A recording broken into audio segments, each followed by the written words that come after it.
이제 우리 함께 성경 말씀 보도록 합니다. 창세기 11장 1절에서 10절까지의 말씀을 우리 함께 교독하시면서 공부하도록 하겠습니다.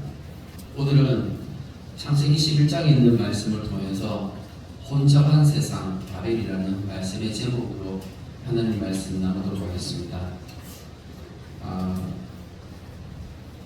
지난주에 우리 성도님들 혹시 TV 좀 보셨습니까?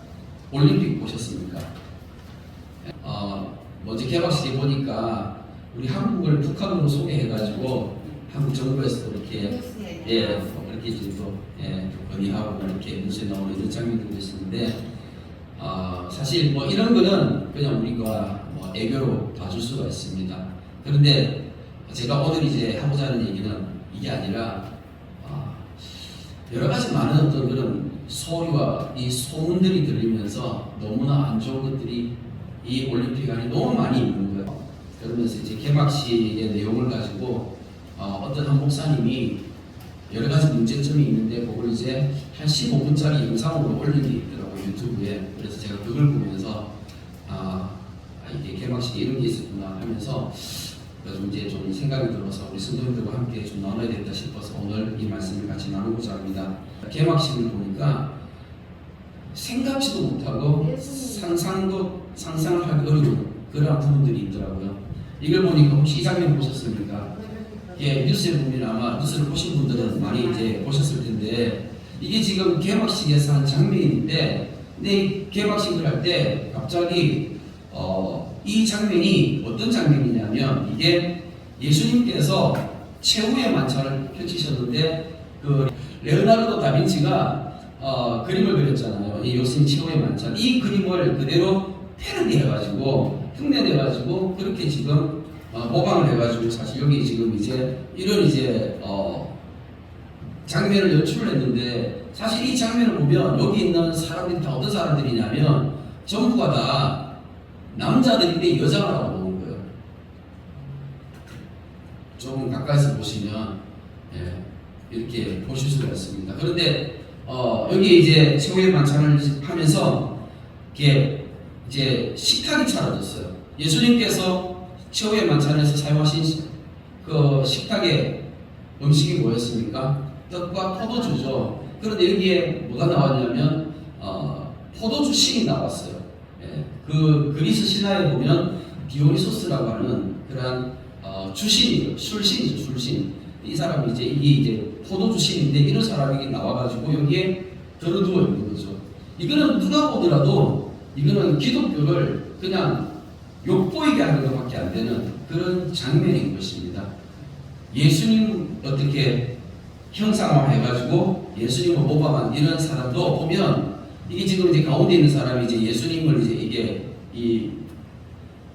예수님이 서 있는 그 위치에 있는 이 사람과 보면 몸에 이렇게 막 지금 팔아도 지금 뚱뚱한 사람인데 이게 몸에 막 문신을 했는데 이 문신도 사실 자세히 보면 어떤 문신이냐면 성경에 보면 몰렉이라는 신이 있어요. 근데 그 몰렉이라는 신에게 아들을 바치고 하는 그런 이제 내용이 성경에 나오는데 그런 거를 몰렉이 제사하는 그런 거를 몸에다가 문신으로 새기고 그런 거예요. 그러니까 누가 보더라도 이거는 진짜 성경을 욕보이고 하나님을 대적하고 이거는 우리 기독교를 욕보이게 하는 그러한 장면들인 것이죠. 그리고 개막식 장면에 또 이런 게 나와요. 뭐냐면 그러니까 도서관에서 남자하고 여자하고 동성애자가 같이 이렇게 서로 눈이 맞는 거예요. 그러니까 맞아가지고 이렇게 남자 여자 동성애자가 이렇게 세 사람이서 같이 서로 이렇게 부둥켜하고 막 이렇게 이제 이런 이제 장면들이 이제 나오는 거예요. 그러면서 이 사람들이 주고자 하는 메시지는 세상은 남자와 여자만 있는 게 아니라 이런 또 다른 선이 있다라는 것을 이렇게 메시지로 가르쳐주고 보여주는 거죠. 근데 이게 올림픽 개막식은 사실 전 세계에 남녀노소 할 것 없이 모두가 다 보는 그런 방송이잖아요. 그렇죠? 그런 방송에다가 이런 것들을 그렇게 올리는 거예요. 이게 어떤 의미를 가져다 주겠습니까? 이게 뭘 얘기하는 걸까요? 사람들에게 이런 것들을 지금 가르쳐주고 보여주면서 사실은 우리는 기독교이니까 여기에 어떤 거부가 반영이 될 수 있지만 세상 사람들은 이런 것들을 보면서 거부 반응을 일으키는 사람도 있지만 어떤 사람들은 그냥 저걸 호기심에 따라가게 되는 사람들도 생각보다 많이 있는 거예요. 그래서 요즘 예전에 우리가 어렸을 때 그때는 뭐 이렇게 동성애자가 많지 않았었어요. 그때는 뭐 우리가 어렸을 때는 그런 말도 잘 없었잖아요. 근데 어느 순간부터 세상에서 이렇게 동성애를 막 띄워주고 그리고 뭐 이런 것들이 TV에 많이 나오고 하면서 그때부터 점점 더 그 숫자가 늘어나게 되는 거예요. 점점 더 이거를 세상이 이렇게 사람들에게 이거를 유혹하는 거죠.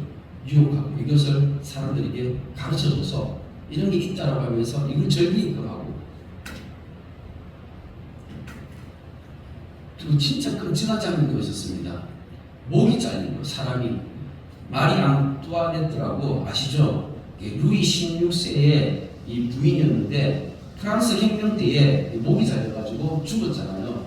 그런데 이런 끔찍한 장면도 그냥 TV 화면에서 저는 안 봐서 이렇게 이렇게 이 영상으로 이렇게 짤막한 걸 이렇게 봐서 이제 알고 봤기 때문에 그랬는데 그냥 TV 보고 있다가 갑자기 이런 장면이 확 나왔으면 굉장히 놀랐을 것 같아요. 이런 장면들도 이런 끔찍한 장면들도 사실 그냥 그대로 노출이 되면서 나오면서 이 사람들이 진짜 하고자 하는 건 뭔가 물론 우리가 프랑스 혁명을 알고 있지만 근데 제가 볼 때는 이 파리 올림픽에서 이 사람들이 이 올림픽을 준비를 하면서 뭔가 새로운 혁명을 시도한 거예요.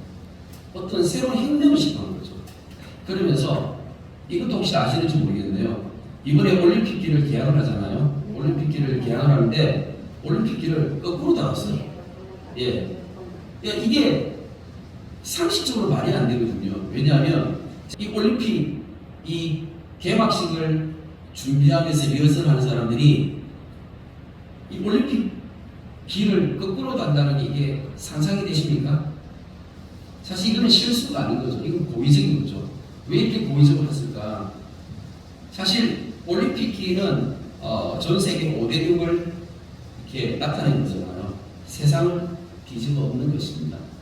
올림픽을 거꾸로 달았다는 것은 세상을 뒤집어 엎는 것인데 우리가 알지도 못하는 사이에 내가 알지도 못하는 사이에 세상에 엄청난 일이 있고 그리고 세상이 뒤집어졌다는 거죠. 그거를 지금 자기들이 몇 년 중에 이 올림픽을 하면서 이걸 드러내고 이야기하는 거예요. 지혜가 있는 사람은 지식이 있는 사람은 이런 것들을 보고 들으면서 깨달을 수가 있습니다. 프랑스 대통령이 이제 개회식을 선사하죠. 그리고 이제 올림픽 위원장이 나와서 또 이렇게 연설을 하고 하는 그 무대 바로 옆에 뭐가 있냐면 지금 보면 황금으로 만든 황소가 딱 있어요. 그 올림픽하고 도대체 이 황소가 무슨 상관이 있으며 프랑스하고 이렇게 무슨 상관이 있다고 저기다가 저렇게 커다란 황소머리를 갖다 놓았을까요? 이건 누가 보더라도 이 사람들은 이 올림픽을 주관하고 이것을 준비하는 사람들은 어떤 사람들인가요? 저 황소를 우상 숭배하는 사람들인 거죠. 사실 올림픽이라는 것 자체가 어디서 시작되었습니까? 사실 그리스 아테네에서 처음 이제 이게 시작되었을 때 하늘에다가 제사를 지내죠. 제우스 신에다가 제사를 지내죠. 우상을 섬기는 그 예식이 지금까지 저래저래로 오면서 이게 현대 올림픽이 만들어지면서 동일하게 저기 그리스 가가지고 성화봉송하잖아요. 성화봉송할 때 그냥 하지 않습니다. 제사 지내고 합니다. 우상 숭배가 그대로 담겨져 있는 거예요. 세상은요 그래요. 세상이 우리에게 이걸 가르쳐 주고 있습니다. 우리는 원래 이런 거 하는 거야 하면서 너희들 우리에게 다 따라와 라고 얘기하는 거예요. 우리가 알기로 프랑스는 종교가 뭘까요? 프랑스라는 나라는 우리가 생각할 때 프랑스 같은 나라는 당연히 기독교 국가라고 생각하지 않습니까? 제가 프랑스 종교를 이렇게 검색을 해보니까 카톨릭이 40% 정도 되고요. 그 다음에 무교가 한 40% 정도 되고 제가 알고 생각하는 우리가 믿는 이런 이제 개신교는 5%도 안 되는 거예요. 정말 선교시랑 별반 다를 바 없는 그런 수준의 상황이더라고요. 그러니까는 프랑스에서 이런 걸 해도 딱히 막거나 방해할 만한 그런 뭐 그런 사람들도 별로 없는 것이죠. 프랑스에서 왜 이렇게 할까? 거기에 대해서 잠깐 말씀을 드리면 프랑스 스트라스부르라는 도시가 있습니다. 거기 가면 이렇게 멋진 건물이 있는데요. 혹시 이 건물을 보신 적 있으십니까? 이게 무슨 건물인지 모르십니까? 이 건물이 뭐냐면 이 건물이 EU 의회 건물입니다. 그러니까 EU는 유럽연합이잖아요. 유럽연합 의회예요. 의회가 뭔지 아십니까? 의회는 우리나라 같으면 국회의사당이에요. 그러니까는 국회의원들이 모인 곳이죠. 그러면 여기가 EU 의회 같으면 EU 의회면 여기서 뭐 하는 거예요? 유럽연합이 법을 만들 때 여기서 만드는 곳이라는 거잖아요. 그죠? 근데 이게 한번 생각해 보세요. 이 건물을 자세히 보시면 뭐하고 좀 닮은 거 안 같아요? 뭐랑 닮은 거 안 같습니까? 예전에 한번 보여드렸는데 오래돼서 기억이 안 나시죠? 혹시 이 그림 기억나십니까?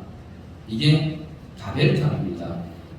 1563년에 피트 브레길이라는 사람이 바벨탑을 그린 거예요. 그래서 바벨탑 하면 이 그림이 굉장히 유명합니다. 굉장히 유명한데, 그런데 조금 전에 보셨던 이 건물이 유럽의 건물이 이 바벨탑을 본떠가지고 만든 건물이에요. 그런데 여기서 이렇게 보면 그냥 뭐 그러려니 하겠지만 위에서 보면 더 충격적입니다. 위에서 보면 바벨탑 건물이 어떻게 되냐면 이 의회 건물 뒤편에 진짜 바벨탑인 피라미드가 들어가 있죠. 거기다가 태양신을 상징하는 전시안이 거기 그대로 그려져 있지 않습니까? 그래서 이 사람들이 이 유럽연합을 만들고 이 유럽연합을 움직이는 이 사람들이 어떤 생각을 가지고 어떤 마음으로 지금 전 세계를 그렇게 지배하려고 하고 그렇게 이 사람들이 함께 연합을 하고 있는지 그것을 생각해야 된다는 것이죠. 이것을 생각할 수 있어야 됩니다. 내가 모르기 때문에 내가 알지 못하는 때에 세상은요 우리를 조정하려고 하고 있고 우리를 지배하려고 하고 있는 거예요. 그래서 우리 기독교인들은 깨어 있어야 돼요. 세상을 알아야 되는 것입니다. 세상을 모르면 그냥 이제 지금 이 세상이 이렇게 흘러가는데 올림픽을 보면서도 도대체 저게 뭐 하는 짓인지 그렇게 생각되는 거죠. 사람들은 뭐가 옳고 뭐가 그런지를 분별을 못하는 거예요. 하지만 우리 그리스도인들은 그게 아니죠. 우리 성경 말씀이 기준이잖아요. 성경 말씀이 기준이기 때문에 우리 성경의 기준에서 뭐가 옳고 뭐가 그런지를 우리는 분별하는 사람들이에요. 그런데 세상 사람들은 기준이 없기 때문에 그냥 위에서 지도자들이 그냥 가르쳐주고 지도하는 대로 사람들은 따라가게 마련인 것입니다. 우리는 거기서 빠져나와야 되는 거예요. 내가 거기서 빠져나오지 못하고 내가 거기서 함께 그 안에 머물러 있으면 같이 죽는 거라고. 그게 성경에서 말씀해 주고 있는 것입니다. 오늘 우리 창세기 11장 말씀을 통해서 이 세상이 왜 이렇게 흘러왔는지, 어디서부터 이렇게 흘러왔는지 그 시작을 같이 한번 이 창세기 11장 말씀을 통해서 한번 찾아보도록 하겠습니다. 1절입니다. 온 땅이 언어가 하나요, 말이 하나였더라. 원래 처음에는 우리가 말하는 이 말, 이 언어가 하나였다라고 가르치는 겁니다. 당연하죠. 이 말이 하나였는데 이 하나였던 말이 지금 이제 이렇게 많은 언어로 나뉘어졌어요. 어떻게 해서 나누어졌는가? 2절 말씀에 이에 그들이 동방으로 옮기다가 시날 평지를 만나 거기 거류하며 라고 하는데, 노아와 홍수 사건 이후에 사람들이 어디로 모였냐면 이제 시날이라는 땅에 모인 거예요. 이 시날이라는 땅이 어디냐면 메소포타미아 문명의 발상지입니다. 메소포타미아 문명 아시죠? 세계 문명 가운데 인류 최초의 문명이라고 하는 그 티그리스 강과 유프라테스 강고 사이에 생겨나게 된 그 문명의 중심지입니다. 근데 성경에서는요, 이 동방이라는 이 단어가 굉장히 의미가 있는 거예요. 왜냐하면 사람이 범죄하게 되었을 때 어디로 갔냐면 동쪽으로 갔습니다. 에덴에서 추방되어졌을 때 그 범죄한 인생들이 동쪽으로 갔다고 되어 있거든요. 그래서 에덴으로 다시 들어가려면 그 문을 동쪽에다가 만들어 두고 차단시켜 두셨다고 했고, 그리고 성경을 자세히 보면 하나님께서 회막을 만드셨잖아요. 성막을 만드셨고 나중에 솔로몬이 성전을 만들었잖아요. 이 성막과 이 성전의 출입문이 전부 다 동쪽에 있었어요. 그래서 죄인들이 하나님 앞에 나아가기 위해서는 동문으로 들어가야 되는 거예요. 그러니까 사실 이 동쪽은 어떤 의미냐면 사람들이 하나님을 떠나서 범죄한 모습을 나타낼 때 동쪽을 의미하는 것입니다. 그래서 동방으로 옮겼다는 것은 점점 더 동쪽으로 갔다는 얘기인데, 점점 더 동쪽으로 갔다는 이 말이 무슨 말이에요? 하나님과 점점 더 멀어지게 됐다는 것이죠. 그러니까 사람들이 노아 홍수 이후에 하나님과 점점 더 멀어져서 어디로? 신할 평지에 만나서 거기서 거류하면서 서로 말하되, 자 이제 벽돌을 만들어 견고히 굽자 하면서 벽돌을 만들어서 견고히 굽기 시작했다는 거예요. 그러니까 벽돌을 불에다가 구우니까 이게 돌보다도 더 단단해지는 거예요. 돌보다도 더 단단해지는 이 벽돌을 거기다가 역청을 발라가지고, 역청을 바르니까 이 역청은 어떤 역청이냐면 아스팔트 같은 거예요. 그래서 이 아스팔트 이 기름 같은 거를 역청을 가지고 이렇게 바르니까 이거는 엄청나게 어떻게 해요? 단단하게 굳어버리겠죠. 그러면은 굉장히 견고하고 튼튼한 높은 건물을 만들 수가 있잖아요. 성경에 보면 역청이 여기만 있는 게 아니고 이 이전에도 나옵니다. 우리가 한글 성경을 보면 창세기 6장에 보면 노아의 방주를 만들 때 거기도 역청이 나오죠. 방주를 만들 때 방주 안팎으로 역청을 발랐는데, 그런데 제가 굉장히 예전부터 궁금했었던 게 있었거든요. 그게 뭐냐면 노아의 방주를 학생들한테 가르치면서 제가 그런 얘기를 많이 했었어요. 학생들이 물어보잖아요. 질문을 하면 노아의 방주가 진짜 있었냐, 홍수가 진짜 있었냐 라고 물으면 나는 진짜 있었다고 가르치거든요. 왜? 저는 그렇게 믿으니까. 근데 그럼 그 증거가 뭐가 있냐 라고 하면, 그럼 저는 그 증거를 항상 이렇게 얘기했어요. 전 지구적으로 펼쳐져 있는 석유와 석탄이 그 증거다라고 얘기합니다. 왜냐하면 석유가 뭐라 만들어졌어요? 우리가 보통 석유를 화석연료라고 합니다. 들어보셨습니까? 화석연료. 그러니까 동물들이 그냥 땅속에 그냥 매몰돼가지고 죽어서 썩어가지고 이 시체가 어떻게 해요? 기름이 되는 거죠. 그게 석유예요. 그러니까 짐승들의 시체가 썩어져 있는 이게 석유고, 식물들이 땅속에서 매몰된 그것이 굳어가지고 석탄이 되는 건데, 이게 전 지구적으로 펼쳐 있는데 이게 바로 전 지구적인 홍수의 결정적인 증거다라고 제가 항상 가르쳤거든요. 근데 예전에 제가 그 신학교를 가기 전에는 이게 이제 좀 궁금했던 게, 노아의 방주를 만들 때는 거기 역청을 발랐는데 그럼 거기는 석유가 있으면 안 되잖아요. 그래서 제가 그때는 이제 히브리어를 모르니까 그냥 질문만 가지고 있었는데, 제가 신학교 가가지고 히브리어 배우면서 이걸 찾아봤어요. 찾아보니까 이 역청이라는 단어가 노아 방주에 발랐던 이 역청하고 창세기 11장에 나오는 이 벽돌을 쌓으면서 붙였던 이 역청이 다른 거예요.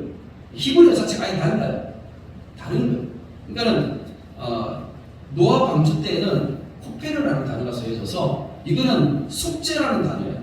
그래서 그러니까 이거는 코페르 나무라는 건데, 코페르 나무가 뭔지는 모르지만 그 나무에서 그러니까 송진 같은 그런 걸 가지고 역청을 발라는 거예요. 근데 이게 이제 바벨탑을 쌓았을 때는 아스파트유 같은 지금 이제 쓰여지고 있는 그런 역청이 전혀 다른 역청입니다.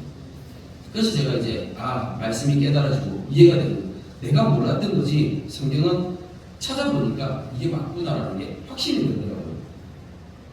역청은 그런 겁니다. 이 과학기술이 발전하면서 이렇게 바벨탑을 쌓아갈 수 있었다는 것이죠. 사람들이 이렇게 했던 이유가 있습니다.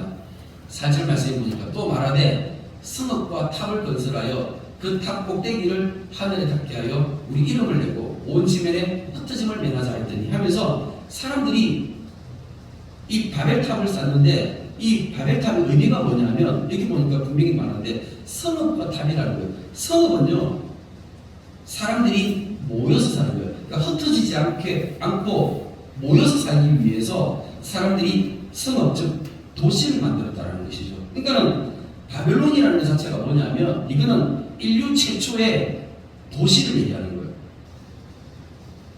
그런데 그렇게 했던 이유가 뭔가 4절 말씀에 보니까 그 탑을 만들고 그 탑의 꼭대기를 하늘에 닿게 하겠다는 거예요. 탑의 꼭대기를 하늘에 닿게 하겠다. 하늘이 원래 하늘이 어떤 의미죠? 성경에서 보면 하늘은요 하나님을 의미하거든요. 그러니까 하나님이 계신 곳을 얘기하는 거예요. 탑을 만들어 가지고 하나님이 계신 곳까지 올라간다. 왜요? 내가 하나님처럼 되기 위해서. 사람들이 교만해져 가지고 하나님처럼 되기 위해서 높은 탑을 만들어서 그 위에 올라간다는 것입니다. 그리고 거기서 우리 이름을 냈다는 것이죠. 5절 말씀에 보니까 여호와께서 사람들이 건설하는 그 성읍과 탑을 버리고 내려오셨더라. 하나님이 이 사람들이 교만한 마음으로 도시를 만들고 모여가지고 그리고 탑을 쌓는 이 모습을 보시려고 내려오셨다고 합니다. 하나님의 마음이 어땠을까요? 자, 그러면서 여호와께서 이르시되 이 무리가 한 족속이요 언어도 하나이므로 이같이 시작하였으니 이후로는 그 하고자 하는 일을 막을 수 없으리로다. 자, 우리가 내려가서 거기서 그들의 언어를 혼잡하게 하여 그들이 서로 알아듣지 못하게 하시고, 하나님께서 사람들이 이 계획하는 것이 악하니까 사람들이 모여가지고 악한 일을 하잖아요. 악이 너무 빨리 퍼지기 때문에 하나님께서 이것을 보시고 악하다고 하는 것이죠. 사람들은 모이면요 엄청난 힘을 발휘하게 되거든요. 그래서 사람들이 모여가지고 그 사람들이 모여서 힘을 합해가지고 뭔가를 하는데 이 뭔가가 뭐예요? 하나님 보실 때는 전부 다 하나님을 대적하는 일들을 하는 거예요. 하나님 보실 때 그게 악하다는 것이죠. 그래서 하나님께서 모여서 이 하나님을 대적하는 것들을 하지 못하게 하기 위해서 하나님께서 이 말을 흩어버리셨어요. 하나님께서 말을 나누셨다라는 겁니다. 전 세계에 많은 나라가 있고 민족이 있고 언어가 있어요. 전 세계에 약 6천 개의 언어가 있는데 6천 개가 넘는 많은 언어가 있어요. 그런데 제가 이렇게 조사를 하다 보니까 재밌는 걸 발견했습니다. 그게 뭐냐면 1866년에 프랑스 파리에서 언어학회가 열렸어요. 그러니까 언어를 연구하는 사람들 있잖아요. 말을 연구하는 사람들, 이 학자들이 이렇게 파리에 다 모여가지고 서로 이렇게 학회를 하는 거예요. 학회를 했는데 여기서 어떤 이제 한 가지 결론이 나왔는데 이게 뭐냐면 언어를 연구하는 사람들이 당연히 언어를 연구하게 되면 어떤 연구가 나오냐면 이 언어가 어디서부터 시작이 되었는가 하면서 언어의 기원에 대해서 연구를 하게 돼 있어요. 그래서 사람들이 이제 이 박사학위를 따기 위해 가지고 자기들이 연구한 논문을 이렇게 내는 거예요. 학회에다가 이제 논문을 내죠. 언어는 이렇게 기원이 됐다면서 논문을 내고 또 이렇게 또 논문을 내고. 그런데 문제가 뭐냐면 언어가 어떻게 시작했는지 그리고 언어가 왜 이렇게 많은지 이게 언어가 하나나 두 개, 뭐 세 개, 네 개 뭐 이렇게 되는데 언어가 너무 많은 거예요. 전 세계적으로 너무 많은 이 언어가 도대체 어디서 나왔는지 이거를 밝힐 수가 없어가지고 이게 언어의 기원에 대해서 논문들이 차곡차곡 쌓이는데 너무 많이 쌓여가지고 더 이상 감당이 안 되는데 해결도 안 돼가지고 그래서 1866년에 여기서 결론 내는 게 뭐냐면 언어의 기원에 대해서 논쟁하는 것을 금지시켜버렸어요. 학회에서 지금까지 150년이 가까이 지난 지금까지 이게 유효한 거예요. 그래서 지금은 이게 언어의 기원에 대해서 내가 이제 박사 논문을 이제 내가 박사학위를 따기 위해서 이 논문을 쓴다 안 되는 거예요. 왜 그러냐?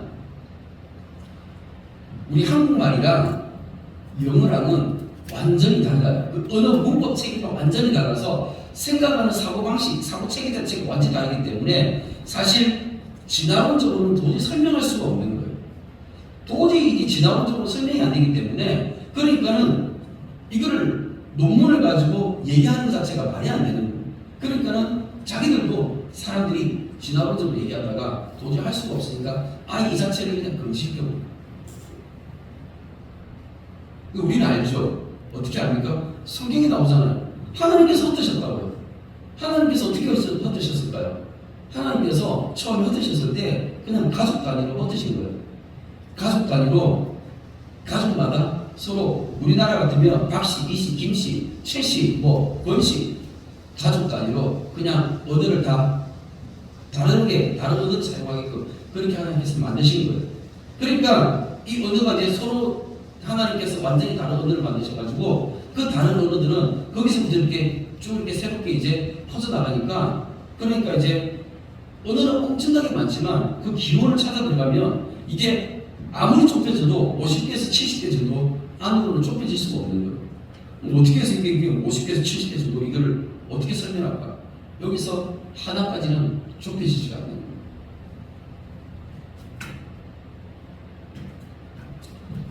8절 말씀에 여호와께서 거기서 그들을 온 지면에 흩으셨으므로 그들이 그 도시 건설하기를 그쳤더라. 말이 통하지 않으니까 이 일을 사람들이 같이 할 수가 없어서 그때에 흩어졌다고 합니다. 이 흩어짐이 사실은 좋은 거예요, 나쁜 거예요? 하나님께서 사람들이 흩어지지 않으려고 하니까 강제로 흩어졌어요. 원래 하나님께서 노아에게 뭐라고 말씀하셨냐면 노아의 홍수 이후에 방주에서 나온 후에 하나님께서 말씀하셨거든요. 땅에 충만하라고, 나뉘어져서 충만하라고. 그런데 사람들이 교만해져서 하나님의 말씀을 듣지 않고 그렇게 한 곳에 모여가지고 이 일을 도모했는데, 근데 중요한 것은 뭐냐면 성경이 나오는 이 사건이 지금 이 시대를 살아가는 수천 년이 지난 이 시대에도 여전히 우리에게 유효하다는 것입니다. 사람들은요 여전히 모여서 사는 것을 선호합니다. 대도시에 가서 그렇게 모여서 사는 것을 선호하잖아요. 우리나라도 보면 땅 전체로 흩어져 사는 게 아니라 또 서울에만 1000만 명이 살고 있잖아요. 경기도에도 1000만 명이 살잖아요. 서울 경기도에 2000만 명이 넘는 인구가 많은 인구가 살고 있잖아요. 우리나라만 그렇습니까? 전 세계적으로 보면 도시에 그렇게 사람들이 모여서 살고 있습니다. 하나님은 땅에서 흩어져서 충만히 나뉘어져서 그렇게 살아가고 있습니다. 하나님은 그 이유가 있거든요. 왜냐하면 하나님은 하나님의 나라를 완성해야 되는 거예요. 하나님의 그 계획이 있는 것입니다. 하나님께서 하나님의 나라를 채울 그 하나님의 백성들의 숫자를 하나님께서는 준비하시고 하나님께서는 그것을 기다리고 계시는데 이게 쉽지 않은 거예요. 그래서 하나님께서 언어를 흩으셨던 것입니다. 그래서 9절 말씀에 보니까 그러므로 그 이름을 바벨이라 하니 하면서 이 바벨이라는 이름이 나오는데 이 바벨이라는 이 이름의 뜻이 혼잡이라는 뜻이에요. 혼잡. 그러니까는 바벨이라는 뜻이 바로 혼잡, 혼돈, 혼란 이런 뜻이에요. 그러니까 우리가 살아가는 이 세상이 바로 바벨이에요. 우리가 살아가는 이 세상이 바벨인데 그 이름의 뜻이 뭐라고요? 혼잡, 혼란, 혼돈 이런 뜻이라고. 그러니까는 우리가 이 바벨 안에서 살면 세상을 바라보면 뭐가 옳고 뭐가 그런지 모르는 거예요. 이게 정상인 거예요. 그러면 어떻게 살아야 됩니까? 내가 하나님을 믿고 하나님을 섬기는 사람이라면 어떻게 살아야 돼요? 이 혼란스러운 세상 가운데서 우리는 진리를 찾고 진리를 발견해야 되는 거예요. 그러니까 하나님의 말씀을 통해서 진리를 찾고 진리를 발견해서 무엇이 옳고 무엇이 그런지를 찾아가야 되는 거예요. 그래서 진리를 발견해가지고 그 진리를 통해서 내가 이 바벨 속에서 나와야 되는 거예요. 이게 성경 말씀 우리에게 가르쳐주고 있는 것입니다. 요한계시록 18장 말씀 2절 말씀입니다. 힘찬 음성으로 외치는데 무너졌도다 무너졌도다 큰 성 바벨론이여라고 하고 있습니다. 그러니까 세상의 마지막 때에 하나님께서 온 세상을 심판하실 건데 이 세상을 심판하실 때 이 심판받는 세상을 성경에서는 바벨론이라고 하고 있어요. 우리가 바벨론에 지금 살고 있는 거예요. 이 심판받는 세상이 바벨론인데 그런데 이곳에는요 귀신의 처소와 각종 더러운 영이 모이는 곳과 각종 더럽고 가증한 새들이 모이는 곳이 되었도다 하면서 우리가 살고 있는 이 바벨, 이 혼란스러운 세상은요 그냥 더러운 곳이에요.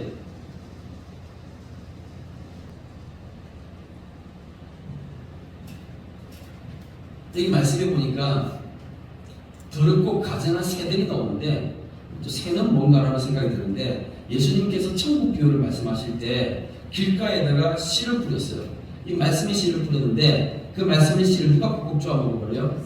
새들이 와서 꼭꼭 쪼아 먹어버리죠. 그러니까는 우리에게 하나님의 말씀이 주어졌을 때에 내가 받은 이 말씀이 생각나지 않고 이 말씀이 깨달아지지 않고 내게서 멀어지는 것은 누가 하는 짓이라고요? 새들이 한다고요. 근데 이게 날아가는 새들이 아니라 사실은 이게 우리가 알지 못하는 어떤 영적인 세계가 있고 악한 영들이 있다는 것을 우리에게 가르쳐주고 있는 말씀입니다. 우리가 살아가는 세상은요 그런 곳이에요. 내가 TV 보면서 TV에 빠져있고 내가 스마트폰 보면서 여기 빠져있고 내가 즐기는 것들 세상의 문화들 이런 것들이요 더러운 것이고 가증한 것이라고 성경이 우리에게 가르쳐주고 있습니다. 우리가 거기에 빠져있으면 안 되는 거예요. 사람들은 우리 그리스도인들도 그냥 거기 빠져있는 거예요. 나도 모르니까 우리는 진짜 하나님의 말씀에 빠져있어야 됩니다. 하나님의 말씀에 집중해야 돼요. 이 말씀 모르면요 나도 죽는 거예요. 4절 말씀에 또 내가 들으니 하늘로부터 다른 음성이 나서 이르되 내 백성아 거기서 나와. 거기가 어디예요? 바벨론이죠. 내가 지금 바벨론 세상에서 살고 있는데 어떻게 바벨론 세상에서 나올 수 있습니까? 이 세상이 가르치는 게 뭔데요? 이 세상은요 우리에게 그냥 이 땅에서 이름 내라고 하는 거예요. 이름 내라고. 이름 내라고. 어떻게 하면 이름 낼 수 있는데요? 내가 돈을 많이 벌면 내가 높은 지위에 올라가면 이름 낸다는 것이죠. 거기에 어떻게 하면 다 목숨 걸고 가는 거예요. 전부 다. 그게 진짜인 줄 알고 그게 진리인 줄 알고 우리가 이 땅에서 살아가면서 진짜 중요한 게 뭔지 이 말씀을 통해서 깨닫기를 축복합니다.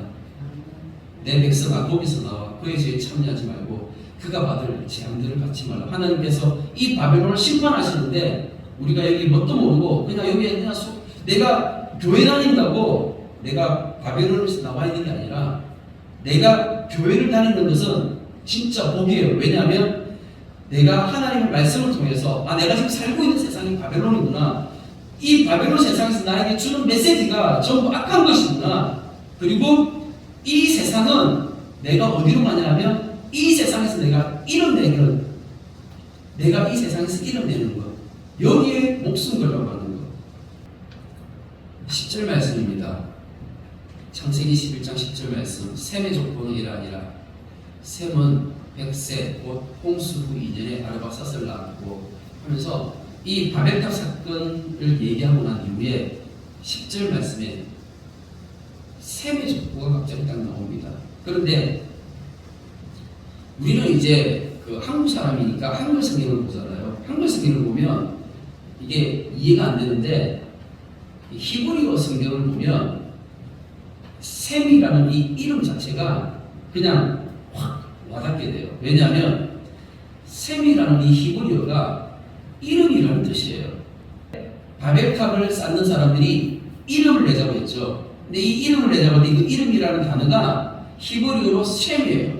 그러니까는 히브리인들이 유대인들이 이 히브리어 성경을 볼 때는 똑같이 셈인 거예요.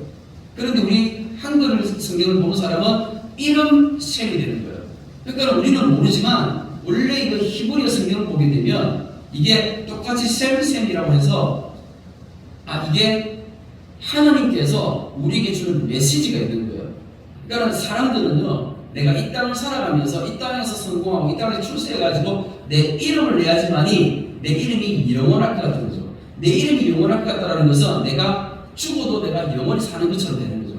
그래서 사람들은 뭐라고요? 죽어서 이름 낸다고 하잖아요. 이건 세상 사람들이 만든 것이죠. 진짜 죽어가지고 이름 낸 사람이 얼마나 있습니까?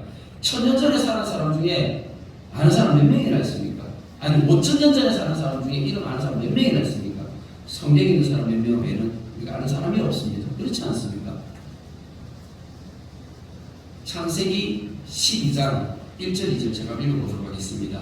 여호와께서 아브라함에게 이르시되 너는 너의 고향과 친척과 아버지의 집을 떠나 내가 네게 보여줄 땅으로 가라. 내가 너로 큰 민족을 이루고 네게 복을 주어 네 이름을 창대하게 하리니 너는 복이 될지라. 아멘. 이 말씀 가운데 보면 여기에 이름이라는 단어가 있죠.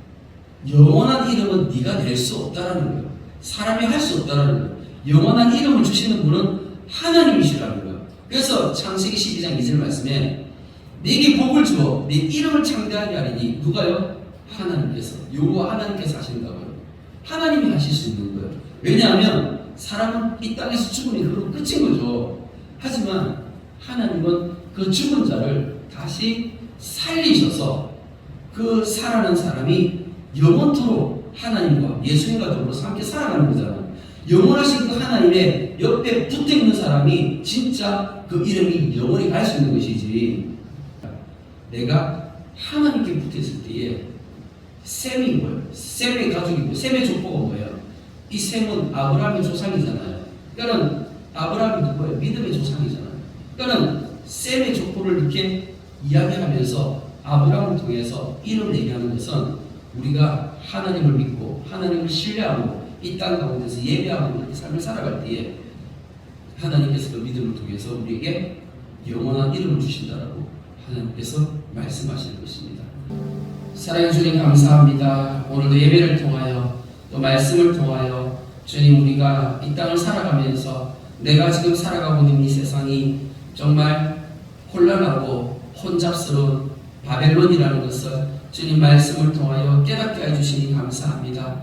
내 백성아 그곳에서 나오라고 주님은 말씀하시는데 주님 나는 여전히 이 바벨론에서 살아가면서 주님 내가 세상의 그 달콤한 유혹에 또한 거짓된 것들에 속으면서 주님 또 그렇게 내가 어리석은 삶을 살아가고 있는 것은 아닌지 오늘 이 말씀을 통하여 나 자신을 돌아보게 해주시되 주님 내 안에 지혜가 있어서 이제 주님 이곳에서 나올 수 있는 믿음과 은혜가 있게 하여 주시옵소서. 주님 이 마지막 때에 하나님께서 이 온 세상 바벨론을 심판하실 것인데 주님 이 믿음이 있어서 이 심판받는 세상에서 나올 수 있도록 주님 내가 깨달을 수 있는 지혜와 지식이 있게 하여 주시옵소서. 우리 주님의 교회를 살리는 지혜의 영과 지식의 영을 주님께서 부어주시기를 간절히 소원하오며 살아계신 예수 그리스도의 이름으로 기도드립니다.